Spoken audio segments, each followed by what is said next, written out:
Friends. So మరి పిఠాపురం గురించి నేను ఒకప్పుడు పిఠాపురం రాజావారి గురించి అయితే వీడియో అయితే చేసి పిఠాపురం రాజావారి అనేటువంటి వెంకటపట్టి సూర్యారావు గారి గురించి అయితే వీడియో అయితే చేయడం జరిగింది కదా.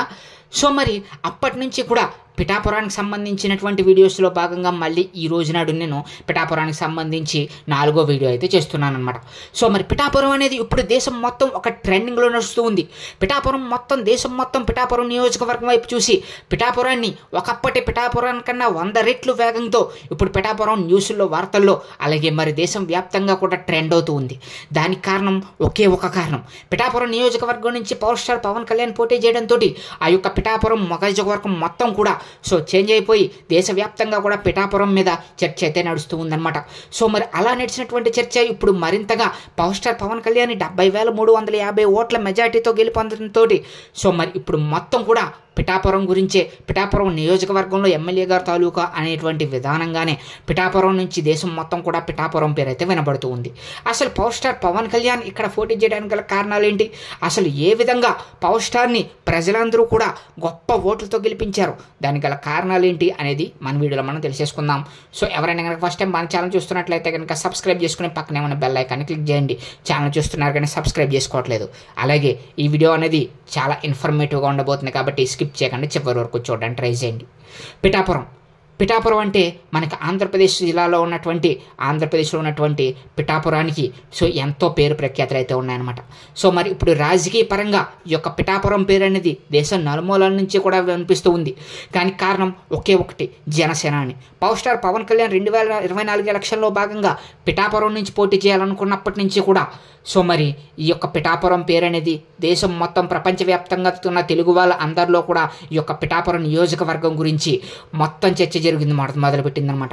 అసలు ఈసారైనా పవర్ స్టార్ పవన్ కళ్యాణ్ 2019లో సో మరి 2 చోట్ల గాజువాక భీమవరంలో ఓడిపోయిన తర్వాత మరి 2024లో ఈ యొక్క నియోజకవర్గాన్ని సెలెక్ట్ చేసుకోవడం అనేది ఒక మరి వ్యూహాత్మకమైనటువంటి నిర్ణయంగా కూడా మనం అందరం పరిగణన చేసుకోవచ్చు.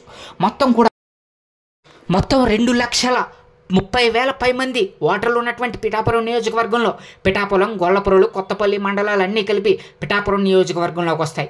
పిఠాపురం 2024లో మరి పవర్ స్టార్ పవన్ కళ్యాణ్ గారు నిలబడతారన్నప్పటి నుంచి కూడా సో మరి తన సీట్ అనౌన్స్ చేసుకున్నప్పటి నుంచి కూడా పిఠాపురం క్రేజ్ అనేది మామూలుగా పెరగలేదన్నమాట. ఒకప్పటి పిఠాపురం రాజావారికి మించి ఈ యొక్క పిఠాపురం యొక్క సంస్థానం మొత్తాన్ని కూడా పిఠాపురం రాజావారు గొప్పగా పేరు ప్రఖ్యాతలు తీసుకురావడం జరిగింది. మరి దానికి మించి పవర్ స్టార్ పవన్ కళ్యాణ్ ఎప్పుడైతే పోటీ చేస్తారన్నారో అప్పటి నుంచి కూడా అంతకంటే మించి పిఠాపురానికి సంబంధించినటువంటి ఖ్యాతి, పేరు ప్రఖ్యాతలు అనేవి దేశం నలుమూలల ప్రపంచవ్యాప్తంగా కూడా మరి మోగడం జరిగిందనమాట. సో మరి ఎక్కడ చూసినా కానీ మరి పిఠాపురం పేరే వినిపించడం సాగింది.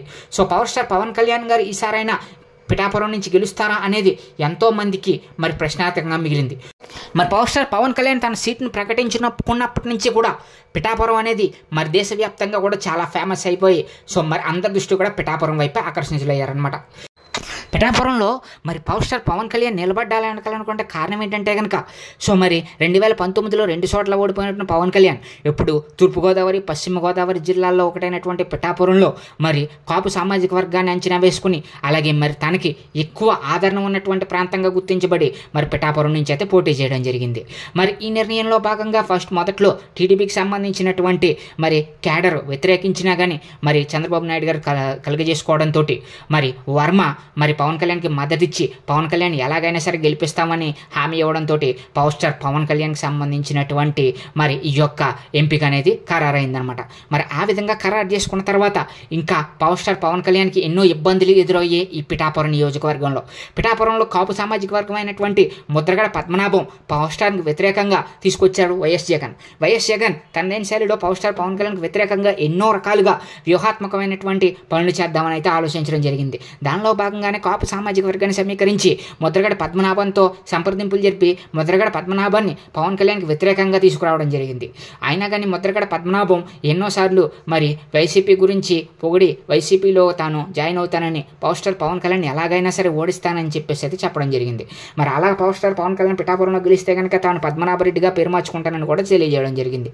సో మరి ఈ విధంగా వైసీపీ ఎన్ని వ్యూహాలు పనినా కానీ సో మరి చివరికి పిఠాపురం ప్రజలు పవన్ కళ్యాణ్కి జీ కొట్టడం జరిగింది. పవన్ కళ్యాణ్ 70,000 పై చిలుకు ఓట్లతో గెలిపించి మరి ప్రత్యర్థులకి బుద్ధి వచ్చేలా చేసి ఈసారి పవర్ స్టార్ ప్రభంజనం ఏంటో తెలిసేలా చేశారు పిఠాపురం ప్రజలు. అంతేకాకుండా పిఠాపురం పవర్ స్టార్ పవన్ కళ్యాణ్ ప్రచారం మొదలుపెట్టినప్పటి నుంచి కూడా, తన సీటు ప్రకటించుకున్నప్పటి నుంచి కూడా సినీ లోకం మొత్తం కూడా పిఠాపురం వైపే చూసింది. హైపరాది దగ్గర నుంచి, గెటప్ సీన్ దగ్గర నుంచి, సుడిగాలి సుధీర్, అలాగే ఇంకా మరి కమెడియన్స్ మరి పృథ్వీరాజ్, అలాగే ఇంకా కమెడియన్స్ సంబంధించి, సీరియల్ నటులకు సంబంధించి ప్రతి ఒక్క సినీ లోకం కూడా పిఠాపురంలో ఎలాగైనా సరే పవర్ స్టార్ పవన్ కళ్యాణ్ గెలిపించాలని చెప్పేసి ప్రజల్లోకి వచ్చి మరి ప్రజలకి చైతన్యాన్ని అయితే కలిగించడం జరిగిందనమాట. ఆ విధమైనటువంటి చైతన్యం కల్పించడం వల్ల పవర్ స్టార్ పవన్ కళ్యాణ్కి జనాలందరూ ఓటేయడం జరిగింది. దాని యొక్క ప్రతినిత్యము వాళ్ళ షూటింగ్స్ ఆపుకుని మరి పవర్ స్టార్ పవన్ కళ్యాణ్ కోసం ప్రతి సినీ లోకం మొత్తం తరలి వచ్చి పవర్ స్టార్ పవన్ కళ్యాణ్కి మద్దతుగా నిలిచి మరి వైఎస్ జగన్ని, అలాగే మరి అక్కడ అపోజిట్గా నిలిచినటువంటి వంగా గీతకి కూడా మరి ఓటమి పాలయ్యేలాగా చేయడంలో ఈ యొక్క సినీ వర్గాలు మొత్తం కూడా పవన్ కళ్యాణ్కి సపోర్ట్ చేయడం జరిగిందనమాట. బ్రదర్ నాగబాబు గారితో సహా మొత్తం సినీ ప్రపంచం మొత్తం కూడా పవర్ స్టార్ వైపు అయితే నిలవడం జరిగింది. ఆ యొక్క సపోర్ట్తోనే పవర్ స్టార్ పవన్ కళ్యాణ్ ఈ రోజునాడు ఇంత భారీ మెజార్టీతో గెలవడం జరిగింది. మరి ఆ విధంగా పిఠాపురం ప్రజలు మొత్తం కూడా ఈ యొక్క భారీగా జనసేనకి మరి ఓటేయడంతో పిఠాపురం నుంచి పవన్ కళ్యాణ్ గారు భారీగా ఎన్నికవడం జరిగింది. పిఠాపురం యొక్క చరిత్రని దేశం మొత్తం కూడా తీసుకెళ్లినటువంటి ఏకైక నాయకుడిగా, అలాగే ఏకైక ప్రాంతంగా, ఆంధ్రప్రదేశ్లోని ఏకైక ప్రాంతంగా పిఠాపురం చరిత్ర కూడా నిలవడం జరిగిందనమాట. అలాగే ప్రత్యర్థి అయినటువంటి వంగా గీత కూడా ఎన్నో విధాలుగా పవన్ కళ్యాణ్ ఆపాలని, పవన్ కళ్యాణ్ ఓడించాలని ప్రయత్నం చేశారు. కానీ అవి ఏమీ సఫలం కాలేదు. చివరి రోజు మరి ఎలక్షన్ మీటింగ్స్లో మరి చివరి రోజున పిఠాపురంలో వైఎస్ జగన్ ప్రసంగిస్తూ మరి వంగా గీతని డిప్యూటీ సీఎం చేస్తానని, తన పక్కన కూర్చోబెట్టుకుంటానని, దయచేసి ఈసారి ఎలాగైనా సరే వంగా గీతను గెలిపించాలని చెప్పేసి అయితే చెప్పడం జరిగింది. కేడర్ మొత్తానికి కూడా పిలిపించి సో మరి ఫ్యాన్ గుర్తి ఓటు ఎలా చేయాలని చెప్పేసి కూడా చెప్పడం జరిగింది. అవేమీ పట్టించుకోలేదు. కులం చూడలేదు, ప్రాంతం చూడలేదు, మతం చూడలేదు అన్నట్టుగా సో మరి ప్రతి ఒక్క కులం కూడా పవర్ స్టార్ పవన్ కళ్యాణ్కి మరి మద్దతుగా నిలిచి ప్రతి ఓటు కూడా పవర్ స్టార్కే పడేలాగా మరి పిఠాపురం ప్రజలు అందరూ కూడా ప్రతి ఒక్కరు కూడా పవన్ కళ్యాణ్ కొట్టేసి వంగా గీతకి డిపాజిట్లు కూడా రాకుండా అక్కడ చేయడం జరిగింది. మరి ఈ విధంగా ఇంతటి గొప్ప విజయం సాధించినటువంటి పవర్ స్టార్ పవన్ కళ్యాణ్ పిఠాపురం ప్రజలకైతే ధన్యవాదాలు అయితే తెలియజేసుకోవడం జరిగిందనమాట. ఇప్పుడు పిఠాపురంలో మరి అసెంబ్లీలో మరి పవర్ స్టార్ పవన్ కళ్యాణ్ అడుగుపెట్టిన నాటి నుంచి కూడా పిఠాపురం యొక్క తీరు అనేది ఇంకా అభివృద్ధి అవ్వబోతుంది అన్నమాట. ఆంధ్రప్రదేశ్ అభివృద్ధిలో భాగంగా పిఠాపురానికి మొదటి ప్రాధాన్యత అయితే ఇవ్వబోతున్నారు పవన్ కళ్యాణ్ గారు. పిఠాపురం, కాకినాడ జిల్లాలకు సంబంధించి గొప్ప అభివృద్ధి పనులు ఏమేం చేయాలి, ఏ రకంగా డెవలప్ చేయాలి, ఏ రకంగా పేదవాళ్ళని ఆదుకోవాలనే ఉద్దేశంతో సో పవన్ కళ్యాణ్ గారు అయితే ముందుకైతే అడుగులు అయితే వేయబోతున్నారు రానున్న రోజుల్లో. దీంతో పిఠాపురం ప్రజలు మరి ఒక గొప్ప నాయకుడిని గెలిపించుకున్నామని చెప్పి సంబరాలు చేసుకుంటూ ఉన్నారు. అలాగే పిఠాపురం రాజావారి తర్వాత పవర్ స్టార్ పవన్ కళ్యాణ్ ఏకైక నాయకుడిగా నిలవడం జరిగింది. ఒక గొప్ప సామాజిక వర్గం సమీకరణలతోటి, అలాగే ఒక గొప్ప నాయకత్వ లక్షణాలతోటి పిఠాపురం మొత్తాన్ని కూడా ఏకం చేసి మరి 3 మండలాలని ఏకం చేసి ఏకతాటిపైకి తెచ్చి అన్ని వర్గాల వారిని, అన్ని కులాల వారిని, అన్ని మతాల వారిని ఏక వర్గాలకు తెచ్చి సో మరి గొప్ప విజయాన్ని అయితే అందుకోవడం జరిగింది. ప్రత్యర్థులు ఎన్ని రకాలుగా విమర్శించినా కానీ, ఎన్ని రకాలుగా తిప్పికొడదామన్నా కూడా వారెవరు కూడా పనిచేయకుండా మరి పిఠాపురంలో ఏకైక నాయకత్వ లక్షణాలు ఉన్నటువంటి వ్యక్తిగా పవర్ స్టార్ పవన్ కళ్యాణ్ అయితే చరిత్ర అయితే సృష్టించడం జరిగింది. ఈ పిఠాపురం నియోజకవర్గం యొక్క పేరు అనేది సో మరి దేశవ్యాప్తంగా మరి ఈసారి పిఠాపురం అంటే తెలియని వాళ్ళు ఎవ్వరూ లేనట్టుగా తెలుగు రాష్ట్రాలతో పాటు పక్క దేశాలు కూడా మాట్లాడుకునేలా చేశారు. మరి పవర్ స్టార్ పవన్ కళ్యాణ్ గారికి ఇంత గొప్ప విజయం అందించినటువంటి పిఠాపురం ప్రజలందరికీ కూడా ధన్యవాదాలు తెలియజేసుకుంటూ సో మరి ఈ వీడియో అయితే ఇక్కడితో అయితే ముగించడం జరుగుతుంది. సో మరి మీకు మరిన్ని ఇలాంటి ఇంట్రెస్టింగ్ వీడియోస్ కావాలనుకుంటున్నారా? అయితే వెంటనే మా ఛానల్ సబ్స్క్రైబ్ చేసుకుని పక్కన ఉన్న బెల్ ఐకాన్ అయితే క్లిక్ చేసేయండి. Thank you friends, thank you so much.